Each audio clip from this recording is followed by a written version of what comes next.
ఏది క్షుద్ర రాజకీయమా కాదా హత్యని మరి అప్పుడే అట్లా పోలీసులు ఒక అభిప్రాయానికి వచ్చేసారు? ఇదంతా కూడా మళ్ళీ ఈ జరిగిన వాటన్నింటినీ మళ్ళీ ఎదుటి వాళ్ళ మీద రుద్దడం కోసమా, లేకపోతే నిజంగా అవకాశం ఉందా? ఇప్పుడు బోమన్ గారు నిన్న ఓపెన్గా చెబుతున్నారు ఇతని మీద పలానా వాళ్ళ పేర్లు చెప్పు అని చెప్పి ఒత్తిడి చేశారని. అన్నిట్లోనూ అదే రకమైనటువంటి పరిస్థితి. చివరికి రాజంపేట కేసులో కూడా చూసాం కదా, టీడీపీ నేత గోలు పెడుతుంటే ఆవిడ మీదే కేసు పెట్టే పరిస్థితి. ఎట్లా ఇదంతా కూడా వాడు ఒకే పరకామణిది మరి అన్యాయంగా ఉంది. ఒకే తరహాగా వెళ్తున్నారు సార్. ఏదంటే ఎవరో వాళ్ళ పేర్లు చెప్పేయటం, వాళ్ళ మీద అరెస్టులు, అక్రమ అరెస్టులు, సో పార్టీ అంటే ప్రతిపక్ష పార్టీ మీద దాడులు చేయాలి అనేది ఒక ఎజెండాగా పెట్టుకొని వెళ్తున్నారు. అయితే ఈ పరకామణి కేసులో ఇప్పుడు ఎవరైతే ఆయన ఒక సాక్షిదారిగానో కీలకంగా ఉన్నారో అతను ఈరోజు మృతి చెందితే దానికి అసలు పూర్తి వివరణ రాకముందే పేపర్లో ఏ విధంగా రాస్తున్నారు అంటే, ఈ కేసులో పరకామణి కేసులో ప్రతిపక్షంలో ఉన్న వాళ్ళు తప్పించుకోవడం కోసం అన్న వేలో అది ఒక హత్య అని పోర్ట్రేట్ చేసేసి దాన్ని ప్రజెంట్ చేస్తున్నారు. అయితే కర్నూలు బస్సు విషయంలో ఆల్రెడీ మందు తాగి డ్రైవ్ చేశాడు అనేది విజువల్స్ ఉన్నాయి, అక్కడ యాక్సిడెంట్ విజువల్స్ ఉన్నాయి. ఒకవేళ అది యాక్సిడెంట్ అయిన తర్వాత కూడా పక్క నుంచి వెళ్ళిన బస్సుల యొక్క సీసీ కెమెరా ఫుటేజ్లు వచ్చినాయి.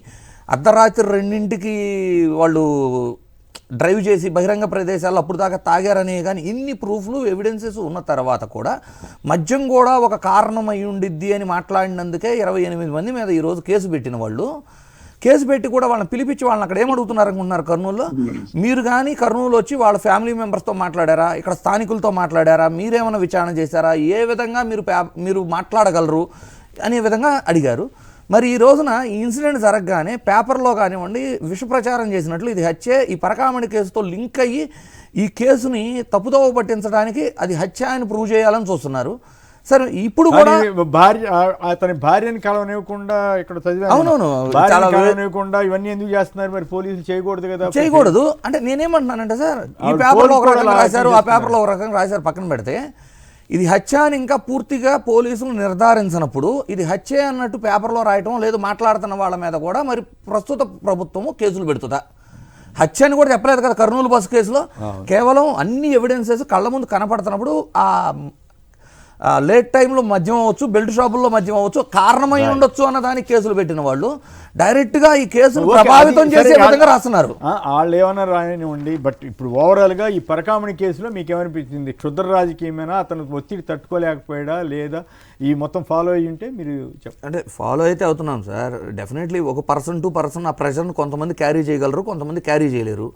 రైల్వే పట్టాల మీద సూసైడ్ చేసుకోవాల్సిన నెసిటీ ఎందుకు వచ్చింది అంటే, రీసెంట్ ఇన్సిడెంట్లో చూసుకుంటే ఆయన పరకామణి కేసులో సాక్షిదారిగా ఉండాలి. ఒకవేళ సాక్షిదారిగా ఉన్నప్పుడు అతను ఏమన్నా మీకు అతను చనిపోయే లోపు మీకు సాక్ష్యాలు ఇచ్చి ఉండాలి కదా. ఒకవేళ అతన్ని బలవంతం పెట్టకపోతే, అంటే ఒక వెర్షన్ మాట్లాడుకున్నాం, ఒకవేళ బలవంతం పెట్టకపోతే అతను నిర్భయంగా ఇప్పుడు అధికారంలో ఉన్న ప్రభుత్వానికి నిర్భయంగా తన యొక్క స్టేట్మెంట్ ఇవ్వచ్చు. ఇవ్వనప్పుడు అండ్ ఇతను చనిపోయినప్పుడు ఎందుకు చనిపోయి ఉంటారు? డెఫినెట్లీ ప్రెజరో ఒత్తిడో ఏదో ఒకటి చేసి ఉంటారు కదా. స్టేట్మెంట్ ఇన్ని రోజులు ఇవ్వలేదు కదా. ఇవ్వని వ్యక్తి చనిపోయాడు అంటే డెఫినెట్లీ ఒక వెర్షనే ఉంటుంది, ఆడ ఒత్తిడి చేశారు అందువల్ల జరుగుండిద్దని. రైట్. రాజీవ్ సార్, ఈ ఏదైతే పరకామణికి సంబంధించినటువంటి సతీష్ గారి మృతి సార్, అది ఆత్మహత్య హత్య అనేటువంటిది నిష్పక్షపాతమైనటువంటి విచారణ జరిగితేనే తెలుస్తుంది. అప్పటి వరకు ఇది ఖచ్చితంగా ప్రభుత్వ హత్యగానే మేమైతే పరిగణిస్తాం వైఎస్ఆర్ కాంగ్రెస్ పార్టీగా. మా బోమన కరుణాకర్ రెడ్డి గారు కూడా చాలా స్పష్టంగా చెప్పారు, నిజంగా ఆ పరకామణి అంశంలో కానీ ఇంకోటి దాంట్లో కానీ మాకేమైనా సంబంధాలు, మేమైనా లాలూచి వ్యవహారాలు చేస్తుంటే అంత ధైర్యంగా అంత నిర్భయంగా సిబిఐ విచారణ మేమెందుకు కోరుతాం? బట్ మా నాయకుల్లో నిజాయితీ ఉంది కాబట్టి ఇప్పుడు ఈ యొక్క జరిగినటువంటి ఆ మృతి పట్ల ఖచ్చితంగా దాన్ని సిబిఐ ఎంక్వైరీ వేయాలని చెప్పి బొమ్మన కరుణాకర్ రెడ్డి గారు కోరడం జరిగింది. రెండో అంశం, ఇప్పుడు ఎంత టైం అయ్యింది, ఎంత టైంలో పోలీసు నిర్ధారణకు వచ్చేసారు, ఎంత టైంలో వీళ్ళు పేపర్లో రాశారంటే వీళ్ళు కథను అల్లేయగలరు. ఈ కూటమి ప్రభుత్వం తలుచుకుంటే ఎవరినైనా సరే చంపి ఆత్మహత్యగా చిత్రీకరించగలరు. ఆత్మహత్యలను లేదంటే ప్రభుత్వ ప్రెజర్ వల్ల చనిపోయినటువంటి వ్యక్తులను కూడా పర్సనల్ గొడవలు ఉన్నాయని చెప్పి దాన్ని మార్చగలరు. ఇందులో చంద్రబాబు నాయుడు గారు చాలా సిద్ధవస్తులు. ఈ సరే కేసులు పెట్టుకొని దానికే మేము భయపడం, కానీ గతంలో చంద్రబాబు నాయుడు గారు అధికారంలో ఉన్నప్పుడే బెల్లి లలిత గారిని ఆయన అక్రమాలని వాటిని ప్రశ్నించినందుకు అప్పుడు అధికారులు ఉండి 17 ముక్కలుగా ఆవిడని చంపించి నరికించేసి ఆవిడ యొక్క పర్సనల్ అఫైర్స్ తో ఆవిడ బలైపోయిందని చెప్పి చనిపోయినటువంటి వ్యక్తుల మీద కూడా దుష్ప్రచారం చేసినటువంటి చరిత్ర చంద్రబాబు నాయుడు గారికి ఉంది. కాబట్టి కాదు మీరు తొందరపడి అట్లా మాట్లాడొద్దు. ఆయన ప్రభుత్వ టైంలో చనిపోయిందని చెప్పండి, కానీ ఆయనే చంపించారంటే మళ్ళీ అది లేదు అందుకే ఆయన ప్రభుత్వం, sorry I'm taking my word back. మీరు అన్నంటే I'm correcting my words. Chandrababu Naidu garu చంపించడం కాదు, చంద్రబాబు నాయుడు గారి ప్రభుత్వ హయాంలో హత్య 17 ముక్కలు కావించబడింది అన్నటువంటిది చరిత్ర ఎదిగినటువంటి సత్యం. కానీ తర్వాత కూడా ఇదే పోలీసు విచారణ పేరుతో ఆవిడ యొక్క క్యారెక్టర్ అసాసినేషన్ చేసి ఇల్లీగల్ అఫైర్స్ అని చెప్పి కూడా ఆ యొక్క ప్రభుత్వ హయాంలోనే ఇది జరిగిందని చెప్పి అప్పట్లో పోలీస్ శాఖతో చెప్పించారు. సో ఇదేమిటంటున్నానంటే ఇలాంటివి చేయటం వారి ప్రభుత్వ హయాంలో ఉన్నప్పుడు జరిగినటువంటి సంఘటనల్ని ఉదాహరణగా చేసుకుంటే దీని మీద కూడా ఆ రకమైనటువంటి అనుమానాలు ప్రజలకో రాజకీయ వ్యక్తులకో మీడియా వ్యక్తులకో కలవటం అనేటువంటిది తప్పేం కాదు.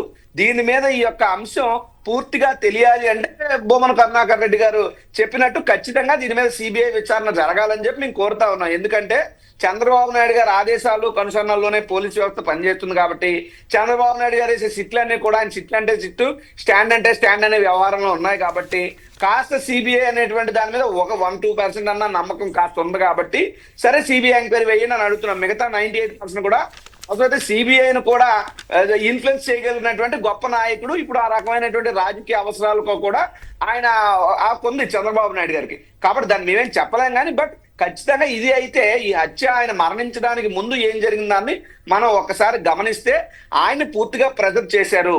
బొమ్మన కరుణాకర్ రెడ్డి గారి పేరు పరకామణి కేసులో చెప్పమని చెప్పి ఆయన చాలా ఒత్తిడి చేశారు.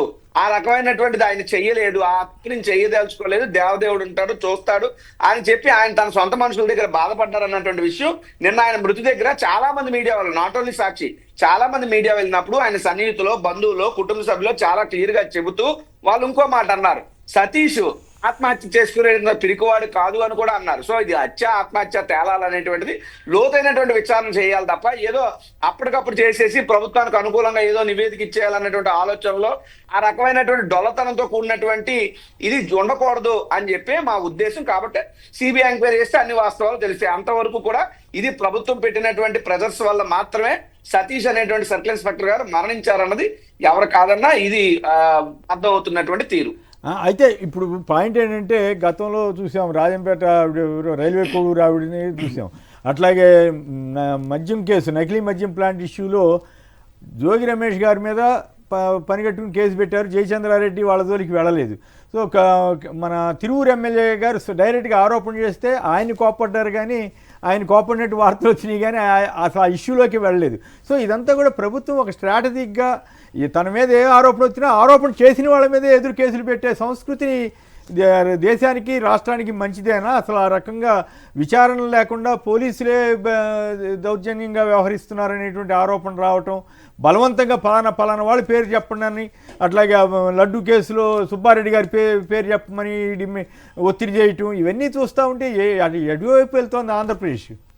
సార్ వాళ్ళ టార్గెట్ ఒకటే, target YSR Congress party, target YS Jaganmohan Reddy, target YSR Congress party cadre leaders, ఇంతే. తెల్లవారు లేస్తే మమ్మల్ని ఏదో రకమైనటువంటి కేసుల్లో ఏ రకంగా ఇబ్బంది పెట్టాలనేటువంటి లక్ష్యంతోనే పరిపాలన చేస్తున్నారు తప్ప ప్రజలకు మంచో రాష్ట్రాన్ని అభివృద్ధి చేయాలనేటువంటి ఆలోచన వాళ్ళకు ఒకంత కూడా లేదు. ఇక్కడ నేను ఒకటే చెప్తున్నాను మీకు, ఇప్పుడు మీరు చెప్పినటువంటి అనేక కేసులు ఉదాహరణలు, ఎవరో సుబ్బారెడ్డి గారి పిఏనో లేకపోతే ఇంకొకరినో తీసుకెళ్ళడం, అరెస్ట్ చేయడం, ప్రెజర్ చేయడం, వాళ్ళందరూ మళ్ళీ బయటకు వచ్చి ఏం చెప్తున్నారు, అంతెందుకు సార్ సంబంధించినటువంటి ఒక సోషల్ మీడియా యాక్టివిస్ట్ సరే చేసిన తప్ప ఒప్ప అనేది న్యాయస్థానాలు తెలిస్తే వాళ్ళని కొట్టేటువంటి అధికారం పోలీస్ వ్యవస్థకు లేదు. అయితే ఆ యొక్క బాధితులు కనీసం నడవలేని పరిస్థితుల్లో కోర్టుకు వెళ్ళి నా పరిస్థితి అని చెప్తే ఆ యొక్క సిఐని ఎస్ఐని కూడా కోర్టు మందలించినటువంటి పరిస్థితి. అంటే కోర్టులో చివాట్లైనా తినడానికి ఒప్పుకుంటున్నారు తప్పితే చట్టాన్ని మాత్రం చాలా అద్భుతంగా ఉల్లంఘిస్తూ తప్పుడు కేసులు పెడుతున్నారు. అయితే ఈ పెట్టేటువంటి తప్పుడు కేసులు మేమేం జరాల్సినటువంటి పని మాకు లేదు. జరగలేనటువంటి మద్యం కేసు, ఒక అక్రమ మద్యం కుంభకోణం సృష్టించి అందరి మీద కేసులు పెట్టి ఏడాపేడ లోపల దోశారు, తోయనివ్వండి. తర్వాత చూస్తే వాళ్ళే తప్పులు చేస్తారు. అసలు దొంగలు ఎవరైతే ఉన్నారో ఆ దొంగల్ని ఎప్పుడుగా మారుస్తూ ఆ దొంగను వదిలేస్తున్నారు. ఆడు ఇచ్చినటువంటి స్టేట్మెంట్ పట్టుకుని మా నాయకులందరినీ అరెస్ట్ చేస్తున్నారు. ఇది ఎక్కడ విడ్డరో నాకు అర్థం కాదు. ఇది చాలా కేసులు. అరవిందో సంబంధించిన వాళ్ళు మేము చెప్పని మీరు చెప్పారంటూ హైకోర్టుకి వెళ్ళారు కదా మొన్న తాజాగా. అవును సార్, ఒకటా రెండా సార్ ఎన్ని బయటకు వచ్చినా ఇలా బుద్ధి మారదు సార్. అక్కడెక్కడో వైఎస్ వివేకానంద రెడ్డి గారిని కత్తి పట్టి హత్య చేసినటువంటి వ్యక్తి ఏమో హాయిగా రోడ్ల మీద తిరుగుతాడు. అదేదో పనికి మాలిన స్టేట్మెంట్ ఇచ్చారని ఆ స్టేట్మెంట్ పట్టుకుని మా నాయకులందరినీ తెల్లారిస్తే వైఎస్ అవినాష్ రెడ్డి గారిని అందులో ఎలా ఇరికించాలని, అక్రమ మద్యం కుంభకోణంలో మిథున్ రెడ్డి గారిని ఎలా ఇరికించాలని, లేకపోతే ఇంకో కేసులో బొమ్మన కరుణాకర్ రెడ్డి గారిని ఎలా ఇరికించాలని, ఈ మమ్మల్ని ఇరికించే అంత ఈ పని అంత దృష్టి కూడా రాష్ట్రం మీద పెట్టుంటే బాగుంటుంది తప్పితే ఇది పూర్తిగా వీళ్ళ అధికార దుర్వినియోగం చేస్తున్నారు. పోలీస్ అధికారులు కూడా కొంతమంది, నేను అందరు పోలీస్ అధికారులను, కొంతమంది మరి మూర్ఖంగా చంద్రబాబు నాయుడు గారి యొక్క దీంట్లో చాలా తప్పుడు వ్యవహారాలు చేస్తున్నారు. ఇది పోలీస్ వ్యవస్థకు కలంకం తెచ్చే విధంగా పోలీస్ అధికారులు, కొంతమంది పోలీస్ ఈ గొడవ అధికారులు ఏంటి? ఉంటే మంచిది.